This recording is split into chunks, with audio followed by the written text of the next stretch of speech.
Quinta-feira da Semana da Paixão, dia 17 de abril de 2025, e aqui em nossa série, hoje é o dia da Ceia do Senhor, o ritual do lava-pés e as últimas horas de Jesus no Getsêmani. Semana da Paixão, dia 5. Bem-vindo ao Evangelho para você, bem-vindo a essa série sobre a Semana da Paixão. Eu convido logo de entrada você, se não for inscrito em nosso canal, a se inscrever em nosso canal, curtir os nossos vídeos, compartilhar com quem você quiser. Deixa também aqui o seu comentário aqui embaixo sobre o que mais te chamou a atenção no vídeo de hoje. Hoje nós teremos o 5º episódio de nossa série. Vale a pena a gente fazer uma breve recapitulação. A gente já passou pelo Domingo de Ramos, aclamado pela multidão, Jesus entra de maneira triunfal em Jerusalém. Passamos também pela Segunda-feira Santa, a maldição da figueira, a purificação do templo. Fomos em seguida para a terça-feira, confrontos de Jesus no templo com a liderança religiosa e as parábolas de juízo. Quarta-feira, ontem, nós tivemos um momento de silêncio de Jesus e o começo da traição, do drama da traição, encabeçada ali por Judas Iscariotes, juntamente com os líderes religiosos judaicos. Quinta-feira também é um dia cheio para Jesus e para os seus discípulos, porque é o dia de celebrarem a Páscoa. Vamos começar então com os preparativos para a celebração desse momento. As referências são as seguintes: Mateus 26, 17 ao 19, Marcos 14, 12 ao 16 e Lucas 22, do 7 ao 13. O nosso dia aqui hoje começa com Jesus enviando 2 discípulos seus para um determinado lugar ali naquela região de Jerusalém para prepararem o momento para que eles possam fazer a ceia logo mais ao entardecer. Jesus então chama Pedro e João e manda eles irem a esse determinado lugar. É um aposento superior, todo mobiliado. Esse vai ser o cenário da última ceia, o cenáculo. Um ponto importante aqui é que a Páscoa judaica, ela é um pouco diferente da ceia cristã. A Páscoa judaica tem essa característica de lembrar aos judeus a esse momento de libertação do cativeiro egípcio. O nome Páscoa significa passagem e se referia ao sangue do cordeiro que era sacrificado ou que foi sacrificado na noite da libertação do Egito, e esse sangue era colocado nos umbrais das portas dos antigos hebreus. Quando o anjo da morte viesse à noite, ao ver o sangue nos umbrais da porta, ele passava por cima das casas dos antigos hebreus. E daí o nome Páscoa, ou passagem, porque o anjo passava por cima ao ver o sangue do cordeiro sacrificado. Jesus toma esse momento de recordação da ceia e a ceia mesmo em si e faz uma ressignificação onde a figura central é ele mesmo. Ele é o cordeiro do sacrifício. O seu sangue é o sangue que serve para marcar a vida dos que acreditam nele. O sangue de Jesus, então, cobre todos os seus seguidores do poder espiritual da morte. O cordeiro do sacrifício é Jesus e os beneficiários desse sacrifício somos nós, todos os seguidores de Jesus. Agora nós temos um momento importante nesse dia, que é o ritual do lava-pés. O rei, nós temos aqui a figura do rei que serve. E toda essa questão é levantada ali porque os discípulos têm uma discussão entre si sobre quem seria o maior no meio deles. Então Jesus vai dar agora uma grande lição de humildade. João 13, do 1 ao 20, é o único evangelho que fala sobre esse evento. Parece que eles já estão ali reunidos no ambiente onde vão celebrar a ceia, e Jesus então, consciente de sua origem divina, ele se despe, pega uma toalha e se cinge, se ajoelha e começa a fazer uma coisa espantosa no meio deles. Ele começa a lavar os pés dos discípulos. O maior entre eles faz o papel de servo e começa a lavar os pés dos seus discípulos. Esse ato trouxe muitas lições para a vida dos discípulos e com certeza ainda traz implicações para as nossas vidas hoje. Ele mostra para nós um ato de serviço radical. É como se fosse a própria humildade encarnada. E também tem aquele sentido de purificação espiritual. Por que não? Agora, ali os discípulos, e especificamente Pedro, têm uma reação espantosa. Pedro, a princípio, apresenta uma resistência, mas Jesus lhe diz: se eu não te lavar os pés, você não tem parte comigo. Então Pedro se rende e aceita que Jesus lave os seus pés. Jesus então conclui dizendo: se eu, Senhor e Mestre, vos lavei os pés, também deveis lavar os pés uns dos outros. É uma grande lição de serviço. Quem quiser ser o maior, esse deve estar servindo os seus irmãos até agora. É uma grande lição para um mundo competitivo, caracterizado pela concorrência, pelo poder do mais forte, pelo poder do maior. Essa é uma lição de Jesus que cai muito bem para a atualidade. Neste momento de serviço radical, humildade e espiritualidade, nós passaremos agora ao momento da ceia propriamente dito. Mateus 26, do 26 ao 30, Marcos 14, 22 ao 26, Lucas 22, 14 ao 23 e 1 Coríntios 11, 23 ao 26. Jesus retorna à mesa e ele agora vai mexer com os dois elementos da ceia que ainda usamos até hoje. Ele toma o pão e rasga ou quebra esse pão, divide esse pão e dá para que os discípulos passem uns para os outros. Jesus diz que aquele é o seu corpo que está sendo entregue em favor de muitos. É uma ilustração do que acontecerá com ele na sexta-feira. Ele está falando aqui de sua morte sacrificial. Lembrem-se, ele é o Cordeiro da Páscoa que morre em favor dos seus. Jesus então toma o pão e diz: este é o meu corpo, que é entregue em favor de vocês. Comam dele todos. Depois ele toma o cálice, o segundo elemento, e diz: este é o meu sangue, o sangue da nova aliança, derramado por muitos para a remissão dos pecados. Ele entrega aos discípulos e todos eles tomam do cálice. Esse é o grande significado da ceia para todos nós hoje. Ela deixa, em primeiro momento, de ser uma recordação da libertação do povo do Egito, e isso era uma figura do que aconteceria com o povo de Deus em relação à libertação do pecado, para ter um significado de libertação de todo o império da morte e de todo o império do pecado. Em Jesus nós encontramos então a libertação do pecado e da morte. Neste sentido, o poder espiritual da morte, ao ver o sangue de Jesus derramado sobre nós, ela passa por cima, como que ela passa por cima de nós, como o espírito da morte passou por cima dos portais das casas dos antigos hebreus no Egito, por causa do sangue do cordeiro sacrificado. A ceia tem alguns aspectos principais aqui. Ela é um memorial. Jesus disse: façam isso em memória de mim, todas as vezes que vocês comerem e beberem neste momento. Tem o aspecto também aliancista. É uma aliança que Deus está fazendo conosco. Lembrem-se, Jesus disse: esse é o sangue da nova aliança, derramado por muitos para a remissão dos pecados. É um novo pacto que Deus faz com os seus filhos através da mediação de Jesus Cristo, o Cordeiro sacrificial. E o último aspecto aqui, a ceia é uma proclamação da cruz antes da cruz. Jesus estava dizendo: o meu corpo vai ser entregue, o meu sangue vai ser derramado. Jesus está antecipando ali o reino dos céus. Vejam o que ele diz: não beberei deste fruto da videira até aquele dia em que o beba novo convosco no reino de meu Pai.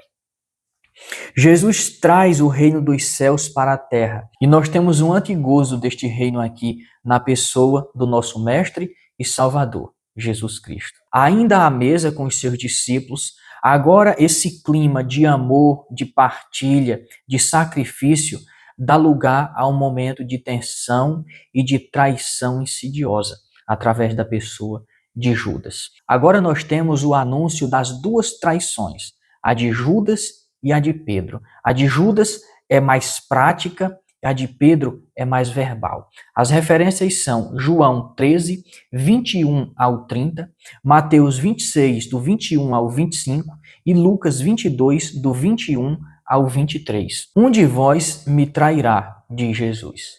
O clima de tensão, então, toma aquele lugar. Todos os discípulos ficam apreensivos e eles têm perguntas. Porventura sou eu, Senhor?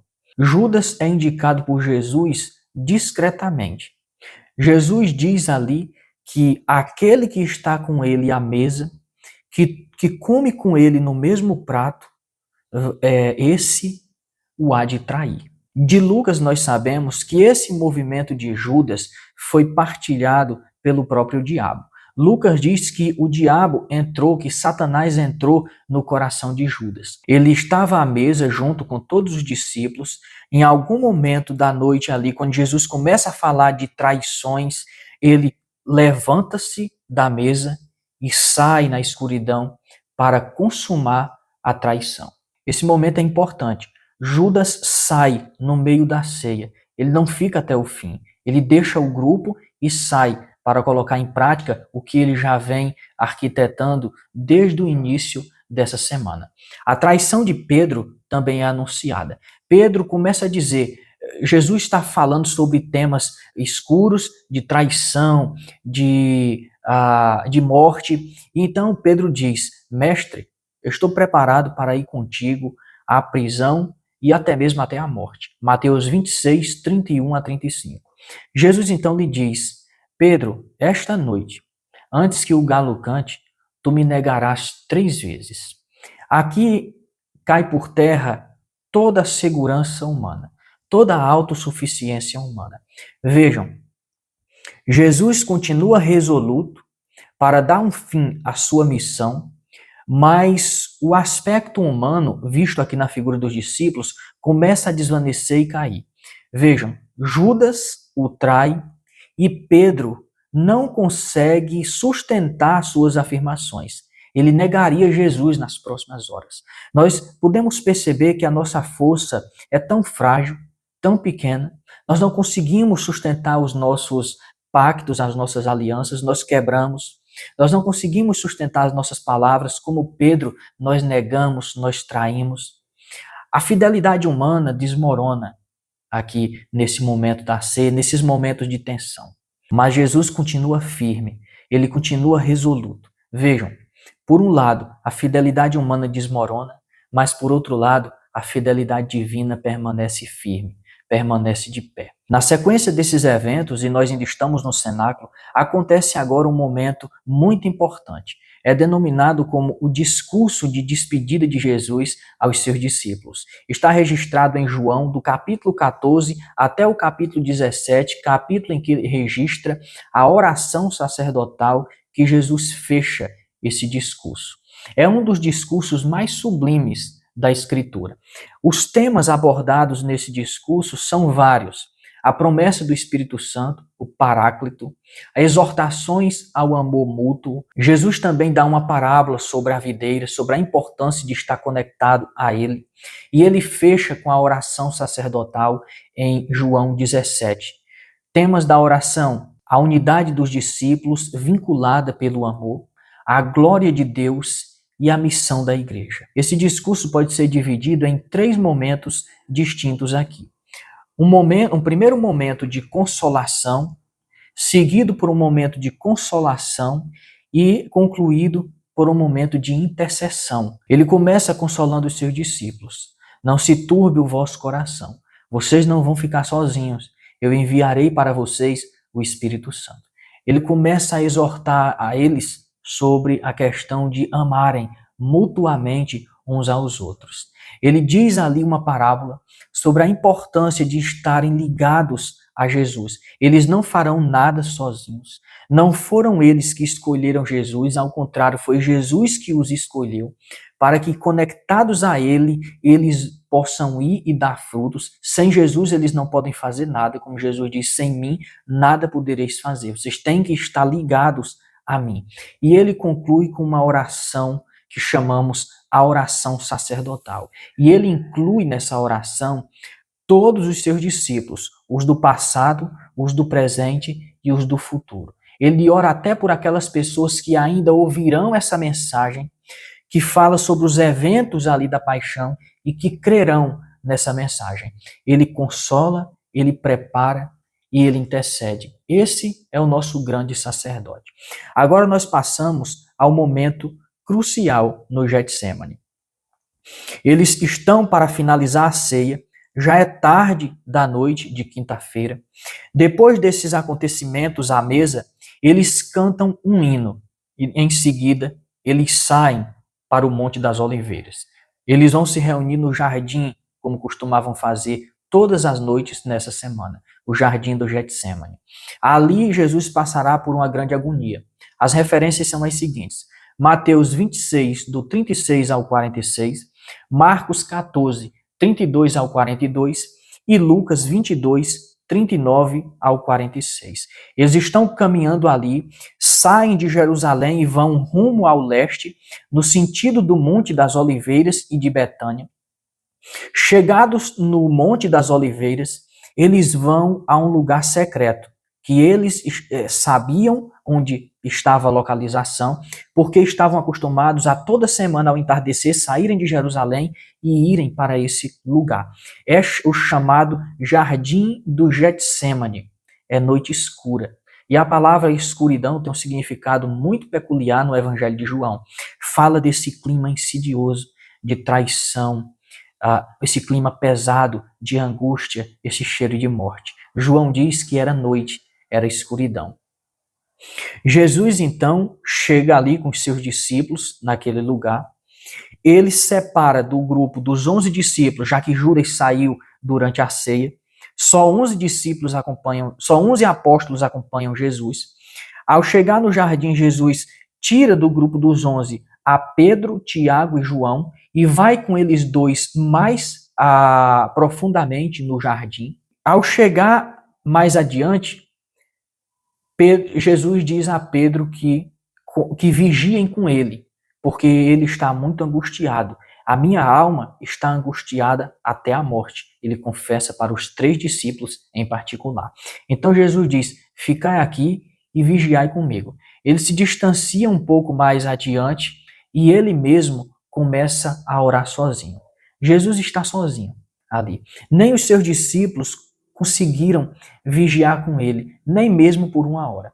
Sua alma está profundamente angustiada. Jesus está passando ali por momentos de altos níveis de tensão. Ele diz: Pai, se possível, afasta de mim este cálice.